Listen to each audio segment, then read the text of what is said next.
5 suspek jenayah terlepas dari dakwaan kerana mempunyai kembar seiras.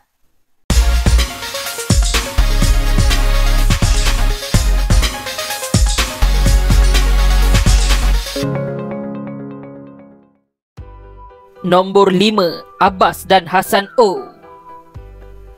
Sepasang kembar yang hanya dikenali sebagai Abbas dan Hassan O telah berjaya terlepas dari hukuman meskipun salah seorang atau kedua-dua daripada mereka terlibat dalam jenayah rompakan barang kemas. Nama mereka bukanlah nama sebenar kerana di bawah undang-undang Jerman, nama penuh tidak boleh disebarkan. Pada awal pagi 25 Februari 2009, 3 lelaki telah memecah masuk ke kedai mewah Kauius des Westerns di Jerman dan melarikan jam tangan serta barang kemas bernilai hampir 24 juta ringgit.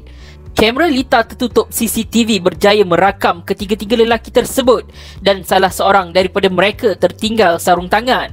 Pihak polis kemudiannya mendapatkan sampel DNA dari sarung tangan itu dan membawa kepada penahanan kedua-dua suspek kembar iaitu Hassan dan Abbas. Namun, pihak polis tidak dapat menentukan sama ada Hassan atau Abbas yang melakukan rompakan tersebut atau kedua-duanya terlibat sekali. Rakaman CCTV juga hanya sia-sia kerana perompak-perompak tersebut memakai topeng dan pasangan kembar ini juga tidak mengaku terlibat dalam rompakan tersebut. Akhirnya, pihak polis terpaksa melepaskan kedua-dua Hassan dan Abbas walaupun barang rompakan tidak dijumpai. Sebagai penghargaan, pasangan kembar ini mengucapkan terima kasih kepada kerajaan kerana melepaskan mereka tanpa sebarang hukuman. Nombor 4. Orlando dan Brandon Lambert. Pada 12 Februari 2011, satu pergaduhan telah berlaku di luar kelab malam di Arizona. Disebabkan insiden itu, seorang lelaki berusia 19 tahun iaitu Sir Xavier Brooks ditemui mati akibat ditembak. Kira-kira 1 bulan kemudian, pihak polis membuat penangkapan terhadap Orlando Lambert atas tuduhan membunuh. Penyiasatan tersebut dengan pantas menjadi rumit apabila polis menyedari bahawa Orlando mempunyai pasangan kembar seiras bernama Brandon. Pihak polis juga tidak mempunyai bukti DNA untuk menentukan siapa yang melakukan pembunuhan tersebut. Senjata pembunuhan juga tidak ditemui dan membuatkan cap jari pembunuh gagal dikesan dan hanya mempunyai pengenalan visual. Namun, bukti tersebut tidak dipercayai kerana saksi-saksi tidak dapat menentukan di antara kedua-dua pasangan kembar ini. Ada yang mengatakan Brandon yang membunuh mangsa dan ada juga yang mengatakan Orlando yang membunuh, manakala yang lain hanya berdiam diri. Hakim yang mengetahui kes ini menyebut ia sebagai tidak dapat disimpulkan dan mengurangkan bond terhadap Orlando daripada 2 juta ringgit kepada 40,000 ringgit. Pembunuh masih lagi tidak diketahui sehingga kini. Kedua-dua mereka terlepas walaupun Orlando pernah ditangkap atas jenayah rompakan dan memiliki ganja, manakala Brandon pula tidak mempunyai sebarang rekod jenayah.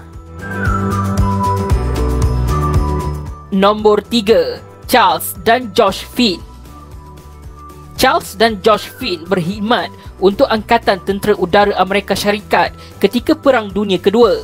Josh berkhidmat sebagai pengajar penerbangan, manakala Charles pula sebagai juruterbang pesawat pengebom B-17. Pada tahun 1952, pasangan kembar ini membeli pesawat C-46 di era Perang Dunia Kedua dari sebuah sekolah di daerah Bakersfield dengan niat untuk mengubahnya bagi digunakan dalam syarikat penerbangan baru mereka. Kerajaan Amerika Syarikat menghalang pembelian itu kerana sekolah daerah tidak dibenarkan menjual pesawat berkenaan. Pasangan kembar ini enggan memulangkan pesawat tersebut dan salah seorang daripada mereka menerbangkan pesawat itu ke padang pasir di Nevada bagi tujuan untuk menyembunyikannya. Pihak FBI kemudiannya berjaya menjejaki pesawat itu dan menangkap mereka. Namun begitu, kes itu tidak dibicarakan kerana saksi tidak dapat mengenal pasti sama ada Charles atau Josh yang menerbangkan dan menyembunyikan pesawat tersebut. Nombor 2. Darren dan Damian Fernandez.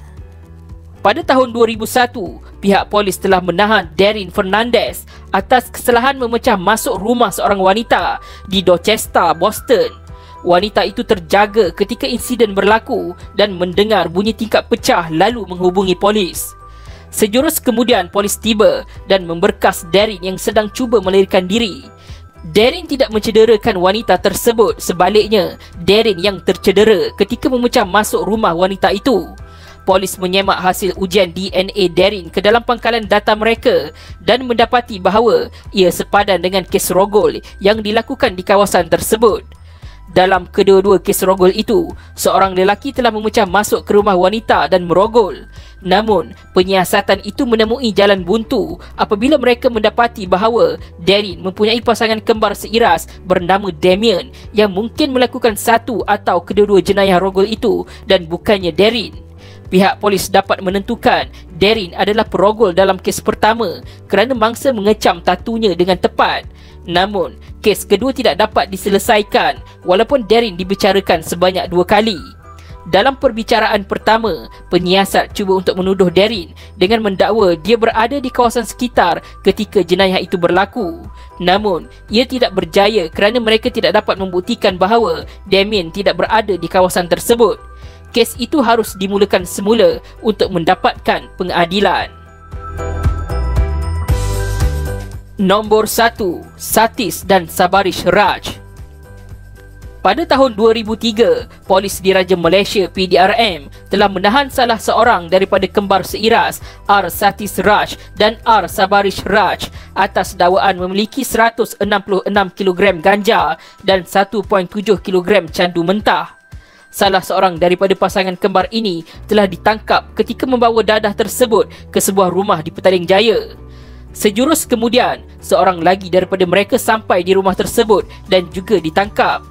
Hakim Zahrah Ibrahim mengatakan kes ini sebagai unik kerana mereka kelihatan sangat seiras termasuk DNA yang serupa dan ini membuatkan sukar untuk membezakan di antara satu sama lain.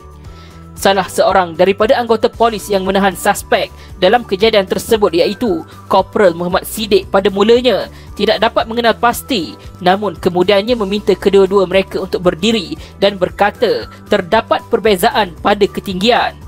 Walau bagaimanapun, dia mengenal pasti kembar pertama yang memakai cermin mata. Salah seorang daripada tertuduh sepatutnya dipanggil untuk membela diri.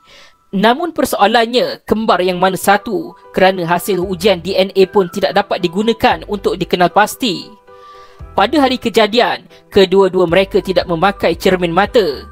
Jika tidak, ia boleh digunakan berdasarkan kenyataan Korporal Muhammad Siddiq untuk mengenal pasti kembar pertama.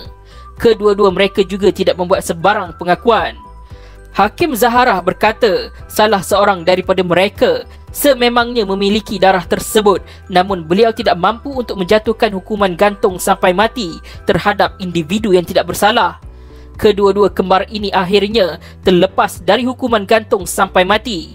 Selepas keputusan dibuat, pasangan kembar tersebut memeluk sesama sendiri sambil menangis.